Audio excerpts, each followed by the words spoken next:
A judge has now ordered a former FBI informant who's charged with lying about the Bidens to be held until his trial. Alexander Smirnov had been rearrested over concerns he's a flight risk because of his access to Russian intelligence and millions of dollars. NBC's David Noriega is outside the courthouse in Los Angeles. Also with us, former prosecutor Charles Coleman. I think since you were in court, David, attorneys for Smirnov came out and spoke. What did they have to say?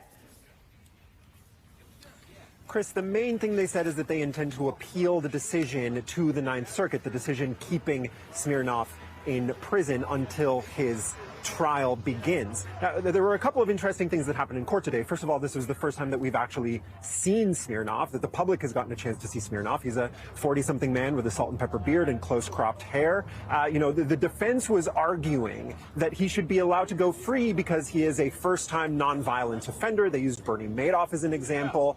They also said that he has ties to the United States, that he has no intention of fleeing. Otherwise, he would have tried to flee during the 2 days that he was free before being rearrested.